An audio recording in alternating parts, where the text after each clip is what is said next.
জাতীয় স্মৃতিসৌধে বীর শহীদদের প্রতি শ্রদ্ধা জানাচ্ছেন সর্বস্তরের মানুষ। এ নিয়ে আরো জানাতে সেখান থেকে যুক্ত হচ্ছেন সহকর্মী জান্নাতুল মোহনা ও আলভি রায়হান। শুরুতে যাচ্ছে মোহনার কাছে। মোহনা, জাতীয় স্মৃতিসৌধে শ্রদ্ধা জানাতে আসা মানুষদের ভিড় কেমন দেখছেন?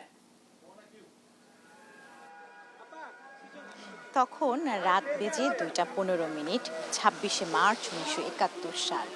ঠিক তখনই কালুরঘাট বেতার কেন্দ্র থেকে একটি ঘোষণা ভেসে আসে, যে ঘোষণার পর থেকে বাংলাদেশ স্বাধীন এবং শুরু হয় সেই রক্তক্ষয়ী 9 মাসের যুদ্ধ। এই স্বাধীনতার যে আমরা পেয়েছি, এর পেছনে ছিল এক করুণ ইতিহাস, সেই বৈষম্য, বঞ্চনা, গঞ্জনা, শোষণের ইতিহাস, যা থেকে মুক্তি পেতে বাঙালি জাতি রুখে দাঁড়িয়েছিল পাকিস্তানি হানাদার বাহিনীর বিরুদ্ধে। এবং 26শে মার্চ থেকে শুরু হয় আমাদের স্বাধীনতার মুক্তিযুদ্ধ, যার জন্য প্রাণ হারিয়েছেন লাখ লাখ শহীদেরা, এবং যারা মা বোনেরা রয়েছেন তারা তাদের সম্মান হারিয়েছেন।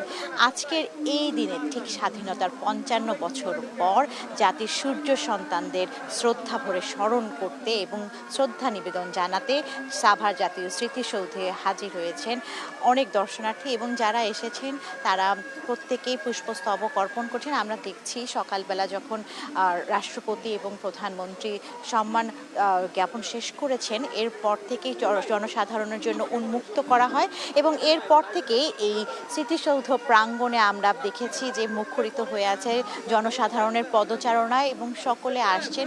বিভিন্ন রাজনৈতিক দলের ব্যক্তিবর্গ আসছেন, বিভিন্ন সামাজিক সাংস্কৃতিক দলের ব্যক্তিবর্গ আসছেন। আপনাদেরকে আমরা ঠিক সেই চিত্রটি আমরা দেখাতে চাচ্ছি, যে এই স্মৃতিসৌধ যেখানে শহীদ এবং যারা মুক্তিযুদ্ধে করে এবং রক্তের বিনিময়ে আমাদেরকে এই বাংলাদেশ উপহার দিয়েছেন, যে স্বাধীন দেশে আমরা হয়তো জন্মেছি, কিন্তু আমরা হয়তো সেই মুহূর্তে ছিলাম না যখন স্বাধীনতার জন্য লড়াই করতে হয়েছিল। সেই লড়াইয়ের সেই ইতিহাস আজও মানুষ, আজও সাধারণ জনগণ সহ তরুণ প্রজন্ম সেই চেতনাকে ধারণ করছে, সেই স্মৃতিকে বহন করছে।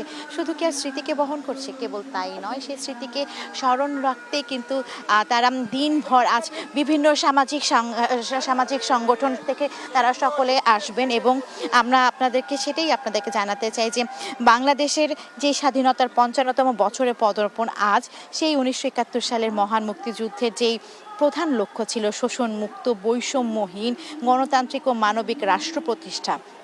তো এই দীর্ঘ পথ চলায় আমরা আসলে যে সেই লক্ষ্য কতটুকু অর্জন করতে পেরেছি তা কিন্তু প্রশ্নই রয়ে যায়। এবং স্বাধীনতার পর থেকে বাংলাদেশে নিঃসন্দেহে বহু ক্ষেত্রেই আমরা দেখেছি যে অগ্রগতি অর্জন করেছে, আমাদের অর্থনীতির আকার বেড়েছে, আমাদের অবকাঠামোর উন্নয়ন হয়েছে, মানুষের গড়ায়ু বৃদ্ধি পেয়েছে। একসময় কিন্তু এই দেশটির অবস্থা ঠিক এরকম ছিল না। তখন কিন্তু আমরা পাকিস্তানি হানাদার বাহিনীর যারা শোষণের কবলে ছিলাম, তাদের শোষণ, তাদের যে বৈষম্য, সেই বৈষম্যের আচরণের মধ্য দিয়ে কিন্তু আমাদেরকে পার করতে হয়েছে, এবং সেই বৈষম্য শোষণ থেকে মুক্তি পেতেই কিন্তু 1971 সালের 26শে মার্চ থেকে বাংলার আপামর সাধারণ জনগণ ঝাঁপিয়ে পড়ে মুক্তিযুদ্ধে। এবং একসময় কিন্তু আমাদের সেই অনাহারের মতো চরম সংকটময় মুহূর্তেও কাটাতে হয়েছে, যেই মুহূর্তগুলো আমরা পেরিয়ে এসেছি, স্বাধীনতার স্বাদ আমরা গ্রহণ করেছি। তো আপনারা দেখছেন যে এখন স্মৃতিসৌধ জুড়ে বিভিন্ন সারি সারি ব্যানার, এবং সারি সারি ব্যানারেই আমরা দেখছি যে সারি সারি ব্যানারে বিভিন্ন রাজনৈতিক, সামাজিক, সাংস্কৃতিক সংগঠন তারা আজ আসছেন, এবং শ্রদ্ধা ভরে তারা যারা শহীদ হয়েছিলেন 1971 সালে তাদেরকে তারা সম্মান দিচ্ছেন এবং পুষ্পস্তবক অর্পণ করছেন। এখন তো কেবল সকালের শুরু, আমরা সারাদিন থাকবো, দেখব কি পরিমাণ সাধারণ জনগণ আসেন, এবং তারা আসলে কি বলতে চান, শহীদদের চেতনা ধারণ করতে পেরেছেন কিনা, বা স্বাধীনতার সুফল কতটুকু ভোগ করতে পারছেন তা সম্পর্কে আমরা জানবো। তো আমাদের সহকর্মী আলভি রায়হানও আছে স্মৃতিসৌধে, আমরা তার কাছে চলে যাচ্ছি সরাসরি। ধন্যবাদ মোহন আপনাকে। 1971 সালের 25শে রাতের সেই ভয়াবহ কাল রাত্রির পরেই কিন্তু আজকের এই দিনে 1971 সালে যে নতুন সূর্যোদয়ের ঘোষণা, নতুন সূর্যোদয়ের যে প্রত্যয় ছিল, সেই প্রত্যয় কিন্তু আজকের এই দিন দিয়ে শুরু হয়েছিল। আমি রয়েছি আজকে সাভারের সেই স্মৃতিসৌধে, যেখানে হাজারো মানুষের জীবন এবং রক্তের বিনিময়ে বাঙালি পেয়েছে এক স্বাধীন বাংলাদেশ, লাল সবুজের পতাকা। সেখানে শুরু থেকে আমি সকাল থেকে কিন্তু দেখছি এখানে রাজনৈতিক ব্যক্তিত্ব থেকে শুরু করে এখানে সাধারণ মানুষের ঢল। সেখানে সাধারণ মানুষেরা কিন্তু এখানে আসছেন, তারা ফুল দিয়ে তাদেরকে শ্রদ্ধা জানাচ্ছেন। আমি যদি আপনাদের একটু দেখাই তাহলে দেখবেন আসলে যে এখানকার মানুষের যে উচ্ছ্বাস, তারা যে তাদের দেশের জন্য যারা জীবন দিয়েছে, যারা তাদের দেশের জন্য দেশের ভালোবাসায় যারা তাদের জীবনকে উৎসর্গ করে নিজের বুকের তাজা রক্ত দিয়ে এই নতুন স্বাধীন দেশ জাগিয়েছিল, এই নতুন স্বাধীন দেশের যেই সূচনা ঘটিয়েছিল, সেই শহীদদের, সেই বীর শহীদদের প্রতি কিন্তু তারা এখানে আসছেন এবং ফুল দিয়ে তাদের শ্রদ্ধা জানিয়ে তাদেরকে আরো সেই সম্মানের জায়গাতে পৌঁছে দিচ্ছেন। এখানে সকাল থেকেই দেখেছি আমরা প্রধানমন্ত্রী আসার পরে তারা যখন এখানে ফুল দিয়ে শ্রদ্ধা জানিয়ে হয়ে যায়, তারপর থেকেই এখানে সাধারণ জনগণের জন্য